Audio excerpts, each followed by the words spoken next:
Muy bien, hermanos, habíamos dejado en la clase pasada, en la página 195, el versículo 7, capítulo 4, versículo 7, la primera parte. Mas el fin de todas las cosas se acerca. Es una frase que requiere un estudio bastante profundo. Hola, hermana.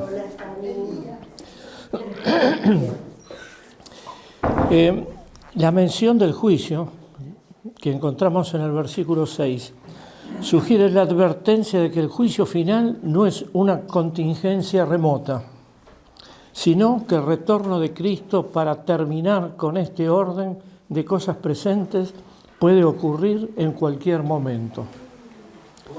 Por esta razón es urgente que los cristianos practiquen su llamamiento, manifestando control propio, amor mutuo y una mayordomía diligente de los dones que Dios le ha dado.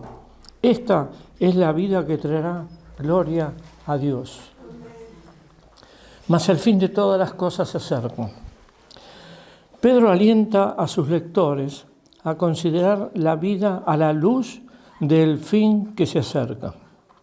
La palabra traducida fin, telos, no necesariamente indica terminación, cese o conclusión en un sentido cronológico.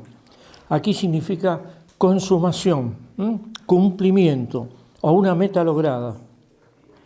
El fin del presente sistema no solo es el clímax, sino el propósito hacia el cual Dios ha estado obrando. Recordemos siempre un concepto de la historia. Para los griegos la historia eran sucesos que se repetían de manera circular. Hay una repetición continua. Y en otras religiones orientales también, la reencarnación, etcétera, los hindúes, etcétera. Pero para el cristiano, el cristianismo es una religión histórica. Y es una religión histórica, ustedes dirán, bueno, el mahometanismo también, porque Mahoma en el 700 y pico, y Confucio y Buda, etcétera, etcétera, actuaron en la historia. Pero la gran diferencia está en que el cristianismo es una religión histórica porque Dios se introdujo en la historia. Eso es lo que hay que tenerlo bien claro. Y la historia para la fe cristiana, para el cristianismo, es una línea constante que se dirige hacia un fin. No es un círculo de circunstancias. Son fechas, son personas que se entrelazan en el tiempo cronológico, pero que tienen un fin.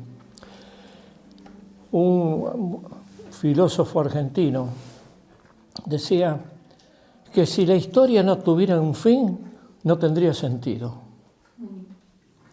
Es decir, Dios está dirigiendo la historia hacia una consumación, hacia una conclusión, hacia una meta determinada. Y hacia ahí se entrelazan los hechos, las fechas, las personas. La referencia de Pedro al cumplimiento de todas las cosas indica que está hablando del regreso del Señor. Varios escritores del Nuevo Testamento se refieren al fin de los tiempos. Pablo, el autor de Hebreos, Santiago y Juan. El verbo se acerca, ejiken, significa inminente. El tiempo perfecto indica un proceso continuado con un fin cercano. El hecho de que Pedro viviera con una sensación de dicha inminencia se muestra al principio de esta carta, cuando animó a sus lectores a que estuvieran protegidos con el poder de Dios para alcanzar, dice Pedro, la salvación que está preparada para ser manifestada en el tiempo postrero.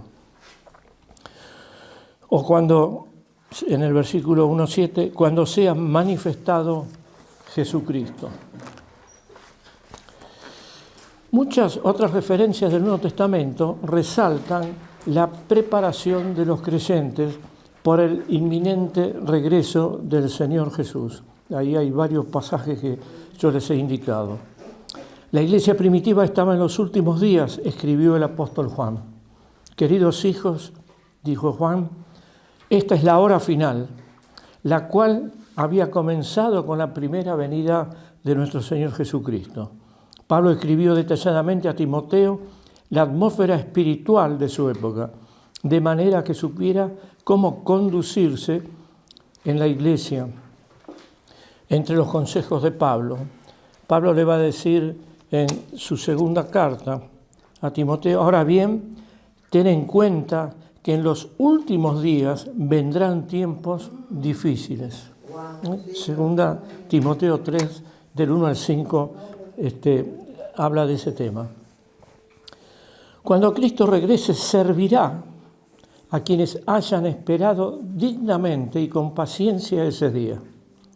Pero también advirtió a los creyentes a estar alertas y preparados para ese acontecimiento, porque ellos no saben la hora o el día exacto de su aparición. Como el Señor Jesús dijo, solamente Dios conoce ese momento determinado. Los creyentes compadeceremos ante el tribunal de Cristo, para que cada uno reciba según lo que haya hecho mientras estaba en el cuerpo, sea bueno o sea malo. No vamos a entrar aquí a analizar el tema del tribunal de Cristo porque nos llevaría varias clases, hablar de los distintos juicios que encontramos en la Biblia. Él no nos juzgará por nuestros pecados, porque su sacrificio en la cruz ya nos limpió. En ese tribunal el Señor recompensará a todos los creyentes por obras que fueron buenas, evaluando eficacia, dedicación y utilidad en el servicio a Él. Comprender esta realidad futura debería infundirnos un deseo de pureza constante, como ocurrió con los apóstoles Pablo y Juan. Este tribunal de Cristo, en donde compareceremos los creyentes, es un tribunal muy peculiar. Porque fíjense, ¿quiénes van a un tribunal? ¿A quién citan a un tribunal? Los supuestos que han realizado malas obras. A los acusados. A los acusados. Es decir, a alguien que es acusado de algo. Claro. Entonces ahí hay un juez, hay un fiscal, hay un abogado, y está el acusado. Pero este es un tribunal exclusivo, porque es un tribunal que te citan para darte una recompensa. Porque en este caso sería únicamente para los que hicieron bien las cosas. Ya. Así se entiende. En el tribunal, por eso no quiero entrar en el tema porque tengo que confesarle, me he pasado la semana tratando de dilucidar exactamente, y hay tantas teorías y tantas interpretaciones. Hay algunos que entienden que en la Biblia encontramos 5 tribunales distintos y hay otros que encuentran uno. Entonces, prefiero no entrar en el tema. Pero sí lo concreto es, y lo importante, es que el creyente va a estar un día delante del Señor y el Señor le va a recompensar. Eso es lo importante. Ahora, si hay un tribunal, 2, 5, realmente es difícil llegar a una conclusión. Sí. O sea, recompensar sería pagarle según lo que hizo, según sus obras. Claro. Porque si no hizo nada bueno, entonces no recompensa.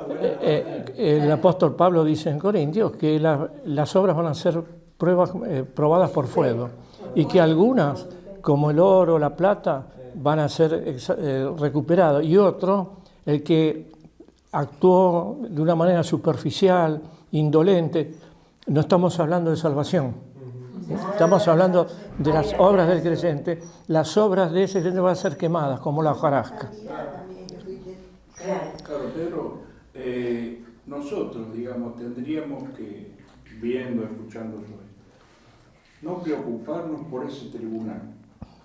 Es bueno conocerlo bíblicamente, saberlo, pero nos tendríamos que preocupar por obedecer las partes que están dice, bueno, estos son estatutos, mandamientos para que vivas bien y vos estarás allá conmigo, estarás conmigo tal día, voy a preparar lugar para vosotros, si no fuera así, no lo hubiese dicho, qué sé yo. Preocuparnos por eso más, aunque es bueno saber esto, Sí. que por ese tribunal, porque él me dijo a mí que primero, si yo le acepto, me salva. Después, por esa salvación, por el Espíritu Santo, vienen las obras. La fe, No para salvación, pero vienen las obras, fruto del Espíritu, ¿no es cierto? Bueno, yo me preocupo por todo eso, aunque no quiera desconocer ese tribunal, pero no me preocuparía tanto por el tribunal, sino por lo que debo obedecer y hacer acá en la vida. Pero ten en cuenta lo siguiente. Yo sí me preocupo, perdón. Por el tribunal no. No, por el tribunal, porque yo, por ejemplo, cuando me veo mis hechos, mi vida de santidad comparada con otras personas que tienen una mayor santidad y un mayor el trabajo en el Evangelio. Acá, por eso digo, es antes de ir al tribunal. Es como que digo, Señor, ¿dónde estaré? ¿En una chocita? Pero es antes de ir al tribunal. Por ejemplo, yo digo, puedo pensar, ¿qué lugar tiene Gustavo ante el tribunal del Señor, nuestro pastor? Por decir. ¿Qué lugar tiene Pedro por lo que nos enseña en el tribunal del Señor? ¿Y qué lugar tengo yo? Entonces yo voy a decir, yo no trabajo como Pedro, yo no trabajo como Gustavo, pero el Señor me prometió algo a mí. La recompensa. ¿No es cierto? Como a otro. Entonces, claro, ahí está. Entonces digo, me preocupo más por vivir como dijo el Señor, que haga, predicar el Evangelio, bla, bla, bla, bla, y todo lo demás, que por ese tribunal. Ese tribunal no es de juicio, es de... No, por eso digo. Lo que hay que hacer es vivir el ya está aclarado Evangelio. eso. Hay que vivir solamente. Es de recompensa, como dijo. El tema es el siguiente, tenemos que tener en cuenta esto. De alguna manera tenemos que pensar en ese tribunal para llegar de acuerdo al propósito que Dios tiene para cada uno de nosotros. Pablo, Efesios 4:1 dice, os exhorto a vivir como es digno del llamamiento que han recibido. Y también en Efesios dice que las obras Dios las ha preparado de antemano para que anduviéramos en Él. Entonces yo creo que un aspecto del discernimiento del creyente es pensar cuáles son las obras que el Señor preparó para que yo anduviera en ellas. Porque en la medida en que andemos en las obras que el Señor preparó para cada uno de nosotros, vamos a cumplir con el propósito de Dios para nuestra vida. Y también la palabra dice, el Señor cumplirá su propósito en mí. Es decir, yo creo que no debemos estar pensando en la recompensa, aunque Pablo dice que va a recibir la recompensa del Señor. Pero sí debemos estar preocupados, ocupados en vivir de acuerdo al llamamiento que el Señor nos ha dado. Y en la medida en que vivamos ese llamamiento, sabemos que vamos a llegar ante el tribunal de Dios, ante la presencia de Jesucristo, habiendo cumplido dentro de nuestros límites, dentro de nuestros dones, con lo que el Señor se había propuesto en nuestras vidas. Claudio. No, sí que Romano lo relacionaba con esto, ¿no? Romano 2.7 dice, vida eterna a los que perseverando en bien hacer buscan gloria y honra e inmortalidad. O sea, creo que esa gloria que habla apóstol tenga que ver quizás con la gloria que vamos a recibir después de la venida de Cristo cuando muramos, ¿no?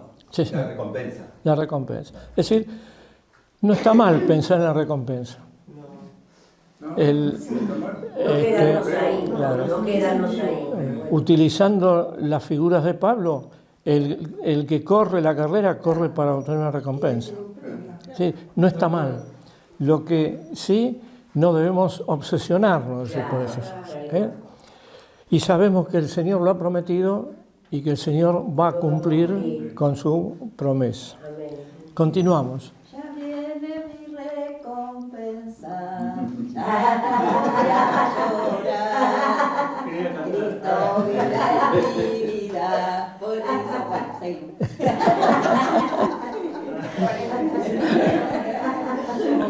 Bueno. Vamos a tener un coro gregoriano para la próxima. Muy bien. Es decir, ante el tribunal de Cristo, para que cada uno reciba según lo que haya hecho mientras estaba en el cuerpo, sea bueno o sea malo. Aquí en la palabra, en el griego tribunal, tiene también otro significado. Significa también la tarima donde subían los atletas para recibir el premio. Sí. Hay que sacar la idea de tribunal en cuanto a un lugar de juicio, de sentencia. Bien.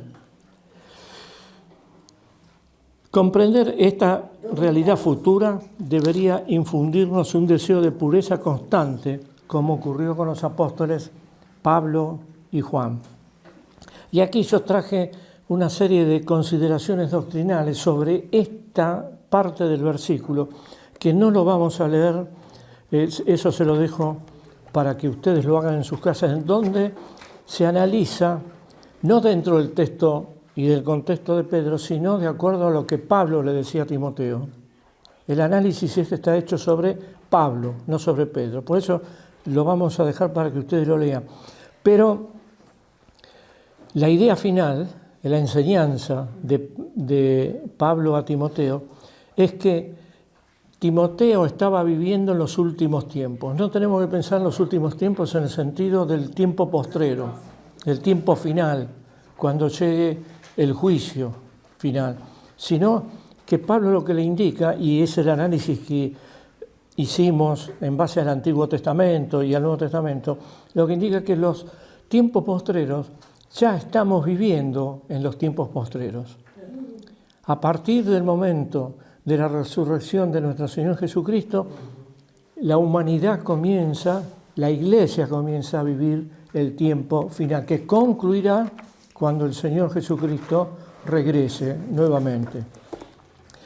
En síntesis, en la página 198, lo que Pablo le enseña a Timoteo hay que recordar 4 cosas. Hay una chavecita ahí. Debemos recordar que estamos viviendo en los postreros días que Cristo inició cuando vino al mundo. Debemos recordar que estos días incluirán periodos peligrosos, difíciles de enfrentar y de soportar. Debemos recordar que serán el resultado de la actividad de hombres malos. Por eso que Pablo habla de tiempos difíciles o peligrosos, como hay otra traducción.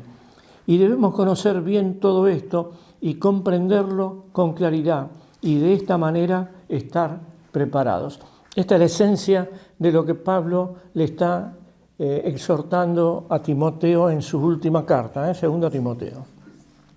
Muy bien. Nada que ver con el evangelio de la prosperidad, ¿no? ¿Ah? Terrible, porque esto es totalmente contrario, porque todo te va a ir bien, que todo vas a prosperar, vas a tener un carro, en la puerta del carro nuevo, 0 kilómetros, en la puerta de tu casa.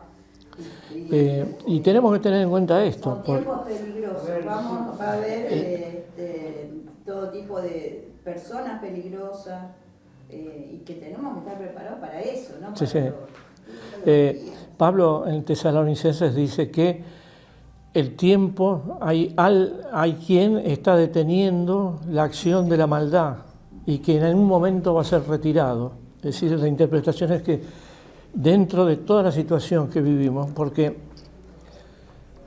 cuando uno abre, yo he sido un lector de 2 diarios todos los días, durante gran parte de mi vida, y en los últimos años he dejado de leer los diarios.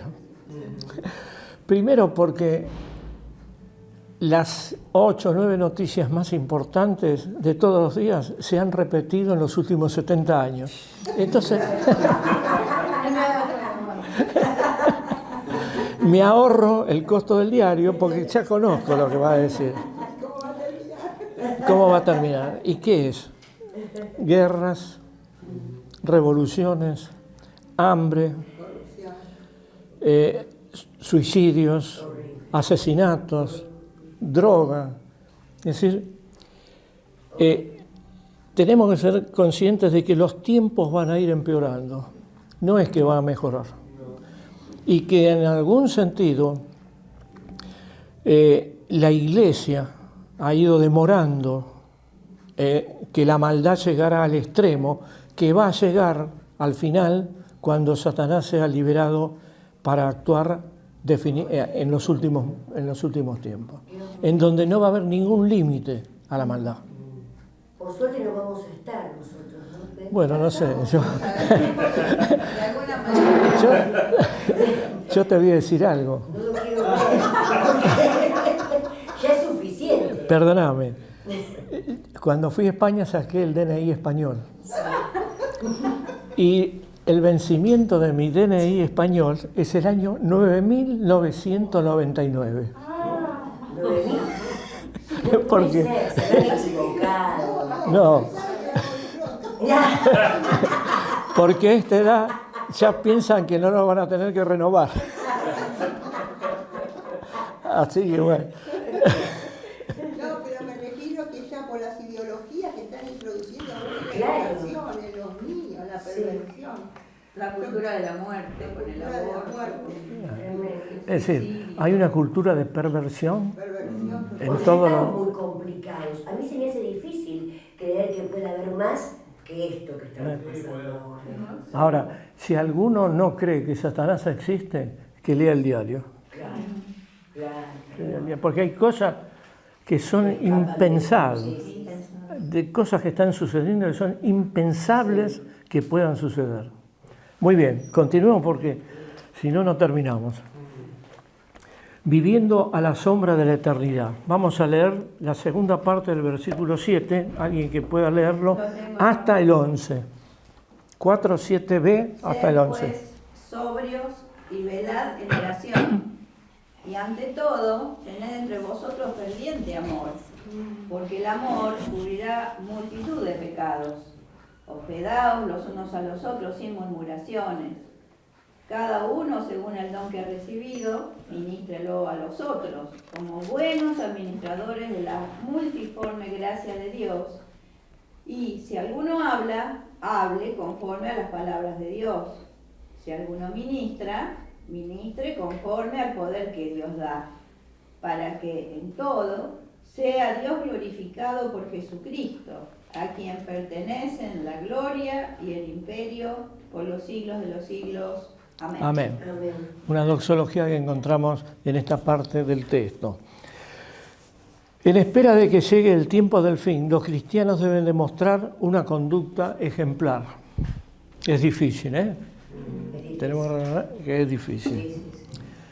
Tales mandatos exigentes dejan en claro que todo aquel que recibe verdaderamente a Jesucristo debe considerar primero el alto costo del discipulado. El discipulado cristiano no es gratuito, tiene un costo. Dietrich Bonhoeffer tiene un libro sobre ese, el costo del discipulado. Y él, en este caso, este hombre, este gran siervo de Dios, fue un ejemplo, porque siguió a Cristo hasta el martirio, hasta la cruz.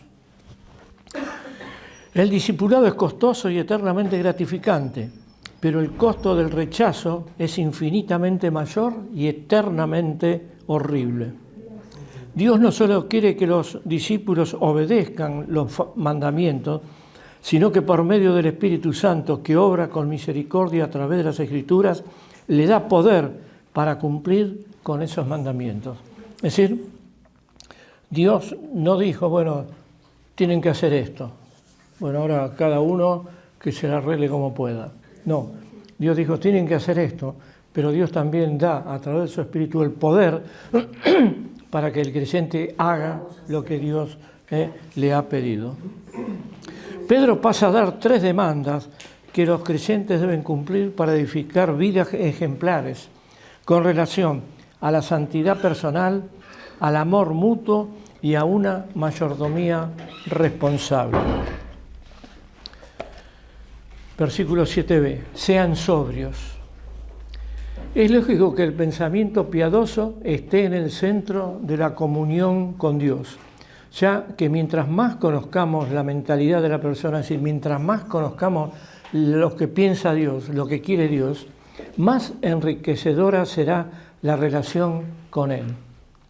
La palabra sobrios se deriva de un término que literalmente significa estar en sus cabales, de mente sana, estar bajo el control y no dejarse llevar por una opinión errante de uno mismo. Tener dominio propio, el verbo también se refiere a proteger la mente y mantenerla lúcida. Uno de los comentaristas, Kistemarque, traduce: así que tengan la mente despejada y dominio propio. Pedro nos exhorta a que seamos sobrios mentalmente o juiciosos. El verbo aquí es nephein. Originalmente este verbo significaba el hecho de estar sobrio en contraposición a estar ebrio. Llegó posteriormente a tener el significado de actuar con sensatez. La mente del cristiano debe fijarse claramente en prioridades espirituales y vida justa, objetivos de los que un mundo indulgente, engañoso e influenciado por Satanás trata constantemente de distraer la atención, desviar y destruir. Cuando las mentes de los creyentes están sometidas a Cristo, estos ven las cosas desde una perspectiva eterna, una perspectiva diferente, fuera de las limitaciones y del control del espacio-tiempo. Velad en oración. Oración es el acceso a todos los recursos espirituales, pero los creyentes no pueden orar adecuadamente si sus mentes son inestables, debido a ocupaciones del mundo, ignorancia de la verdad o indiferencia acerca de los propósitos de Dios. Es decir, cuando nos disponemos a orar, tenemos que disponer nuestro espíritu a entrar en comunión con Dios, Dios creador. Y cuando estamos muy impresionados por circunstancias del mundo y circunstancias que no son malas, no siempre son malas, y creo que a todos nos ha pasado que cuando oramos se empiezan a entrecruzar los pensamientos. Y a veces tenemos que recordar, bueno, qué era lo último que estaba diciendo. Por otra parte, es difícil muchas veces orar, o es deficiente orar, cuando no tenemos bases bíblicas, porque la Biblia nos enseña cuáles son los propósitos y los mandamientos de Dios. Y es decir, cuando no tenemos un discernimiento bíblico de lo que estamos pidiendo y cuando también no tenemos un discernimiento de cuáles son los propósitos de Dios. La característica de una mente despejada y dominio propio son esenciales para orar libremente. Mientras esperan la consumación de todas las cosas, los cristianos deben tener la mente despejada. Ahí dice especulaciones, no, son de preparaciones, es lo que quiere decir. Evitar envolverse en un frenesí de preparaciones, prepararse para determinadas cosas que no tienen muchas veces sentido. La comunidad cristiana debe, en cambio, prestar atención a los signos de los tiempos y guardar expectante el fin que se acerca. Por otra parte, cuando la mente del cristiano está desequilibrada, cuando permite que sus prejuicios predominen, cuando el enfoque de su vida es superficial o raya en la frivolidad, entonces es evidente que no puede orar como debe hacerlo. En tal caso, no sabrá qué pedir o pedirá cosas que son inapropiadas. En otras palabras, los cristianos deben tener dominio propio en un esfuerzo por mantener la mente despejada, una mente equilibrada. Sí. ¿Qué sería frivolidad? La palabra frivolidad, no sé qué es. Las cosas mundanas. Lo frívolo es cuando estás chusmeando programas de qué le pasó a un artista, Claro. cosas vanas, tontas, Claro. que no tienen profundidad. Okay, listo. el diccionario de la lengua española. Frivolidad. Dice, se ve que está lejos España porque... No llega más, no llega más. Dice, cualidad de frívolo. Frívolo, sí. Fue, no, frívolo. Cualidad de frívolo. Ahora vamos a ver qué dice frívolo.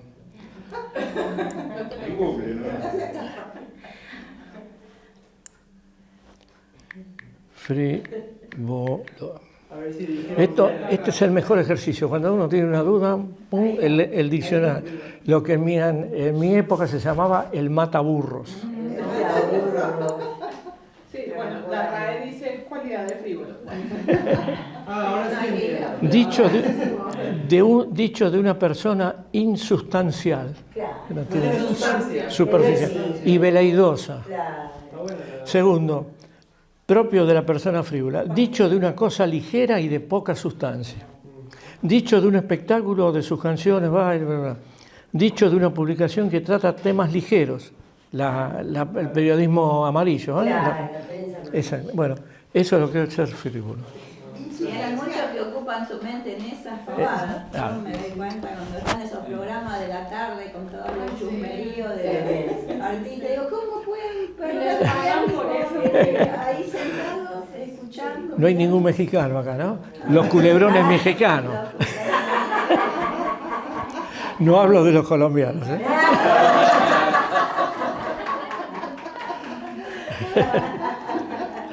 Bien. Versículo 8. Y ame, y ante todo, tened entre vosotros ferviente amor, porque el amor cubrirá multitud de pecados. Una vez más, Pedro instruye a los lectores a cultivar el amor mutuo. Ahí falta el amor mutuo. E introduce su exhortación a amarse los unos a los otros con las palabras ante todo, primeramente. Pedro alude a la ley de Dios que Jesucristo enseñó como resumen. Ama al Señor tu Dios, ama a tu prójimo como a ti mismo. Ese era el resumen de la ley para el Señor. Pedro se refiere también al conocido mandamiento de Jesús. Deben amarse los unos a los otros. 3 de los apóstoles repiten este mandamiento en sus cartas.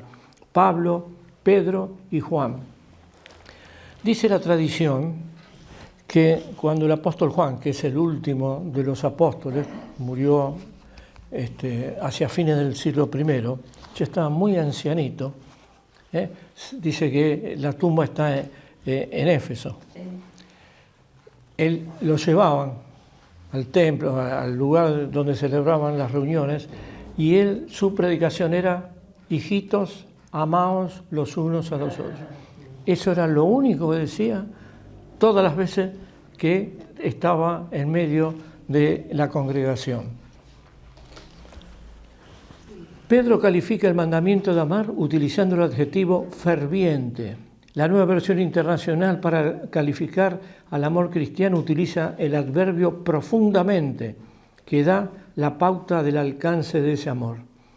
Este término en griego denota dilación o esfuerzo y describe a una persona que corre con los músculos tensos, ejerciendo el máximo esfuerzo. El amor puede ser ordenado, porque no es solamente una emoción, sino una decisión de la voluntad que lleva a la acción. El amor al que nos exhortan las Escrituras, ágape, es muy diferente de la emoción que nuestra cultura llama amor. Implica sacrificio en el servicio a favor de otros, sin tener en cuenta cómo uno se siente. El análisis de esta palabra, hay un libro de Barclay, que son el análisis de los términos griegos del Nuevo Testamento, tiene por lo menos 4 o 5 páginas para analizar el significado de ágape. Si alguno lo quiere analizar, yo tengo un estudio sobre lo que Barclay escribió. ¿No? ¿Sí que? Eso El amor fileo, el amor Erótico. sí, erótico, el ágape y otro más creo que me falta, ¿no? Fileo. Filio. Muy interesante. La segunda parte del versículo dice, porque el amor cubrirá multitud de pecados. Es una alusión al libro de Proverbios. El amor cubre toda la falta. Proverbio 10:12. Es obvio que el verdadero amor tiende a perdonar las ofensas de los demás. Se supone que este dicho circulaba como un proverbio. Se encuentra en la carta de Santiago virtualmente con las mismas palabras. ¿Cuál es el significado entonces de este dicho proverbial? ¿De quién son los pecados que cubre? El texto puede ser interpretado en un sentido activo o pasivo. El cristiano o extiende su amor a su prójimo y cubre los pecados de éste, o él mismo experimenta el amor de Dios por el cual sus pecados son perdonados. Estas son las dos posibilidades. Aunque ambas interpretaciones son verdaderas a la luz del contexto que enfatiza la relación del creyente con su prójimo, la primera parecería ser la más correcta. Es decir, el cristiano extiende su amor a su prójimo y cubre los pecados de éste. Pero como lo expresa John MacArthur, ya que el texto, y esto es un criterio muy interesante y muy importante en la interpretación bíblica, ya que el texto no ofrece ninguna explicación, parece que lo mejor es entender la frase como un axioma general. Sea Dios o del hombre, el amor cubre el pecado. En segundo lugar... Perdón, Pedro, acá sería bueno aplicarlo no solamente al pecado, sino a las fallas de los demás, ¿no? Claro. Porque quiénes somos nosotros para cubrir los pecados de los demás, pero en las relaciones, esto yo lo predico mucho, porque en las relaciones es fundamental esto. Saber que es imposible que no haya fallas, que no haya ofensas entre las personas, pero que nosotros somos llamados a cubrir con amor esa falla o esa ofensa del hermano, del pariente, del más cercano, porque a veces lo que más nos duele es cuando, ¿no es cierto?, alguien cercano tiene alguna actitud que a nosotros nos ofende. Entonces, este pasaje la verdad que es muy bueno en lo relacional, nos ayuda mucho. Sabe que si yo tengo una actitud de amar por encima de la falla, de la ofensa del otro, el primer beneficiado soy yo, porque me libero de las broncas, me libero del rencor, de las ofensas, ¿no? Entonces, bueno, el amor cubrirá multitud de fallas, hasta algunas cosas que yo dije que pudo herir al otro, y también tener ese reconocimiento de saber que yo también puedo ofender, ¿no? Y que el otro también me debe amar aún en mis fallas, ¿no? Y en ese amor mutuo, como dice acá, se cubren ambas fallas. Pero en las relaciones este texto es precioso y habría que tenerlo marcado ahí en la heladera o algo. Más que quizás pecados, que el amor cubrirá multitud de ofensas o de fallas. Y es como uno de los 10 mandamientos que tendrían que gobernar nuestra casa. Siempre hay ofensas ahí flotando en el aire. Sí. Sobre todo que uno se beneficia, como dijiste vos, a uno mismo. Exacto. Porque uno se libera de ese rencor, de los pensamientos continuos.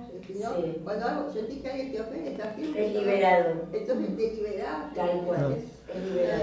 Ahora, nunca hay que olvidarse de esto. Más allá, hay un más allá del perdón, que es la restauración de la persona que ha caído. ¿Cómo sería? Hay un pensamiento que a mí siempre me causó un impacto, y es el que dice que la Iglesia es el único ejército que ha dejado a sus muertos en el campo de batalla. La idea es que cuando en una batalla hay muertos, el propio ejército se lleva los cadáveres. Y lo que este dicho dice es que la Iglesia abandona a los muertos en el sentido no solamente físico, en el sentido espiritual y moral. Los que han caído los dejan en el campo de batalla, sin procurar la restauración. Que por otra parte, ese es uno de los objetivos finales de la disciplina, aún la disciplina en la iglesia, que es no solamente, como dicen Pablo, separar a aquel que obstinadamente continúa pecando, sino restaurarlo a la congregación, restaurarlo a la vida cristiana. Pero me acordaba el versículo que dice Santiago, dice algo así como que cubrirá multitud de pecados.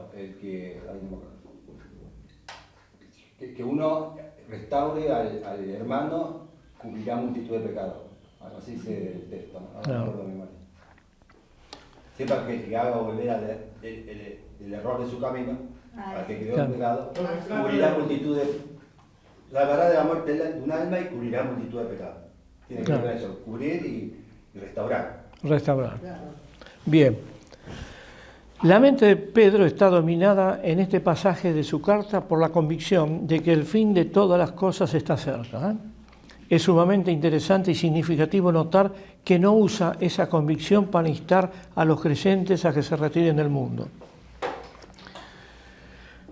Lo que sí hace es exhortar a sus lectores que cumplan con sus obligaciones y sirvan a su prójimo. Esto está en contra de aquellos que se separaban de la congregación o del pueblo y se iban al monasterio y entonces trabajaban en el monasterio aislados del resto de la sociedad. En cuanto a la hospitalidad, hospedador, este término es la traducción de filoxenos, que es una palabra compuesta de las palabras griegas amor y forastero. Por lo tanto, significa literalmente amor a los forasteros. Es una virtud cristiana que se exige con frecuencia. No se refiere a recibir a los amigos, sino mostrar hospitalidad a los forasteros. La orden de hospedaos lleva ese amor más allá del círculo de las amistades cristianas hacia otros creyentes que ni siquiera se conocen. Esto sigue mucho en la cultura oriental. Claro. En los países donde nosotros hemos estado, incluso con tendencia islámica, los musulmanes son muy hospedadores y no les importa si no te conocen en el contexto, ellos te reciben, te dan lugar en la casa. Eso como que ha quedado desprendido de la enseñanza cristiana, ¿no? Sí. Porque después lo toman así como modelo. Pero esto es así, tal cual. Al forastero sobre todo. Claro. Tener la certeza de que ellos te van a hospedar, te van a dar un plato de comida, te van a prestar tiempo, te van a escuchar. Ajá. Muy respetuosos. Sí. Nuestra cultura lo tendría que replicar más esta enseñanza bíblica. Y en nuestro ambiente muchas veces hemos tenido que hospedar a pastores, misioneros, que estaban transitoriamente en Buenos Aires por alguna convención, se acostumbraba. Ahora el tema es diferente. Ahora, fíjense que una de las interpretaciones, ustedes recuerdan cuando Lot recibe a los ángeles, hospeda a los ángeles, y los de Sodoma quieren violar a los ángeles. Una interpretación es que por el concepto de hospitalidad, Lot ofreció a sus hijas para que no atacaran a aquellos que tenían fisonomía de hombre, a aquellos que estaban hospedados en su casa. Es un poco el concepto de hospitalidad. La persecución, la pobreza, los huérfanos y las viudas que dependían de la generosidad de familiares y amigos, y los cristianos que viajaban, muchas veces para entregar un mensaje a las iglesias, hicieron de la hospitalidad algo especial en la época del Nuevo Testamento. Cuando uno analiza los 5 o 6 viajes de Pablo que encontramos en el Nuevo Testamento, en Hechos y en sus cartas, vemos que Pablo recorrió kilómetros y kilómetros, llegó desde Siria hasta España. Y en esos trayectos, evidentemente, él se tenía que alojar en algún lado. No creo que siempre encontrara una hostería. Evidentemente tuvo que haber utilizado, en muchos casos, las casas de judíos o de judíos cristianos o de cristianos gentiles para albergarse. No había hoteles y las posadas eran tugurios donde se robaban, golpeaban a los viajeros o se ejercía la prostitución. Según el profesor Barclay, en el mundo antiguo las posadas eran notoriamente malas. Las posadas por lo general estaban sucias, eran caras y sobre todo inmorales. Por eso, si la hospitalidad era un requisito para todo creyente, según su capacidad y oportunidad de brindarla, era un requisito indispensable para el obispo. Entre las características y los mandamientos que tenía que cumplir un obispo, un pastor, estaba el de ser hospitalario. La vida y el hogar del pastor y de todos los creyentes deben estar abiertos para que su verdadero carácter sea manifiesto a todos los que llegan, sean amigos o forasteros. Muchísimos creyentes en la iglesia primitiva, al abrir las puertas de sus hogares, hicieron posible la obra misionera. Sin la hospitalidad de los hogares cristianos, la obra de los antiguos misioneros hubiera quedado estancada. Además, hay que recordar que Jesús les dijo a los que estaban a su derecha, en Mateo 25, ¿no? Fui forastero y me recogisteis. Y los que estaban a su izquierda, al ser condenados, les dijo, fui forastero y no me recogisteis. Y recordemos siempre el pasaje de Hebreos 3:2. No se olviden, dice el autor de Hebreos, practicar la hospitalidad, pues gracias a ella, algunos, sin saberlo, hospedaron a ángeles. 3:2. Pedro, me acuerdo de una anécdota risueña. Mi abuela era muy hospedadora allá en Rosario, y en la primera iglesia de Rosario, la Bautista de Rosario, venían constantemente misioneros y gente muy notable también de acá del seminario bautista. Mi abuelo era diácono, era músico, tocaba el armonio, era maestro, fue maestro de la escuela dominical como hoy, de Pablo Deiro, mi abuelo Padalina, Salvador Padalina, y Deiro siempre que nos encontramos lo menciona, Carlos Caramuti, bueno, digo nombre porque aquí algunos lo conocen. Y bueno, mi abuelita no tenía la misma cultura que mi abuelo, perdió a la mamá a los 12 años y ella tuvo que salir adelante casi sin terminar la escuela primaria, cuidar a sus hermanos. Y entonces invitó a una persona americana a la casa, y mi abuela, italiana, y hizo las pulpetas, las albóndigas con el estofado, ¿no? Le decían la pulpeta. Y empiezan a comer y el hombre las prueba, y en esto de ser forastero y no conocer las costumbres, le dice, le agradece en inglés y todo, y le dice, ¿de qué árbol viene este fruto tan rico? Era la carne picada, ¿no? Pensaba que era algo que venía de los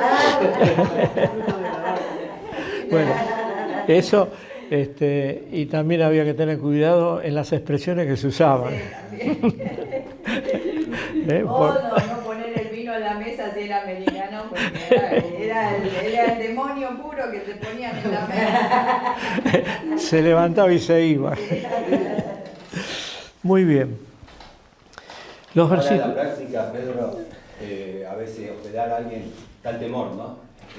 Sin conocerlo, a veces uno pero eso toma ahora, su distancia por pero ese eso, caso. por eso digo que la cultura nuestra se hizo muy cerrada. En cambio, todavía ya se mantiene esa cultura más sin tanto miedo. Nosotros hemos adquirido mucho miedo al abrir la puerta a alguien que no conocemos.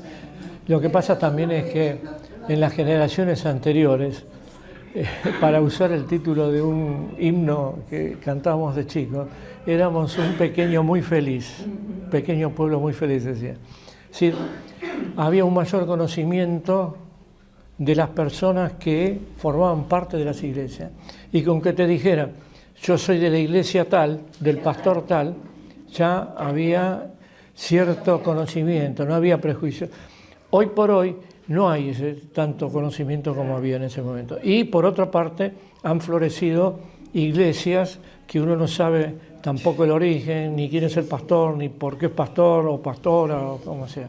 Eso también crea ciertos temores. Bueno, la novela Los Miserables es justamente una parte en donde una persona le abre el hogar a una persona necesitada como el personaje principal, ¿no? Y lo único que él tenía eran unos candelabros, no sé si se acuerdan más o menos de la historia, que él apreciaba mucho, el hospedador. Y se robaron los candelabros. Le robaron los candelabros, ¿no? Entonces, hay historias así, ¿no? Que uno da Sí. todo, pero... Sí, Yo, sí. hablando de hospedar, ¿no? En mi casa se hospedó la mamá de Joseph cuando salió en la libertad condicional. Y nosotros la fuimos a buscar de la cárcel, la devolvíamos porque su hijo estaba con nosotros. Tenía que ser un pariente donde alguien se hiciera responsable. Mirá qué responsabilidad y cómo el Señor nos protegió.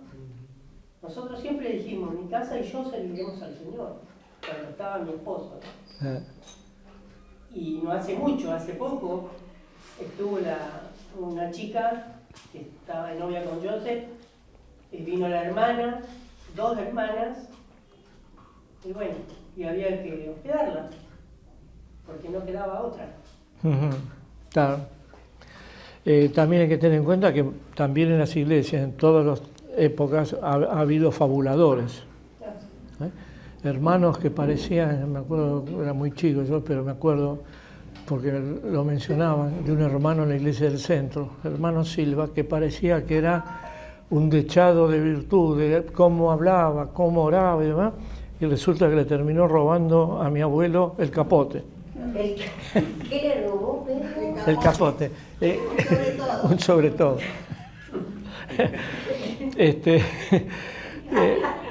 Era son una... primos eso, no son hermanos.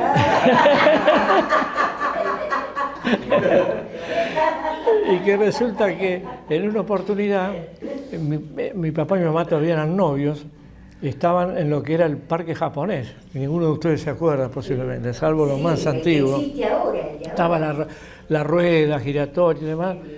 Y ya hermano Silva ya no estaba más en la iglesia, se había ido. Y mi papá escucha la risa de una persona y le dice a mi mamá, este es el hermano Silva. Al finalizar la rueda para salir había una bañera, era como una pileta llena de agua. Entonces mi papá, según me contaba mi mamá, se paró frente a donde terminaba la rueda.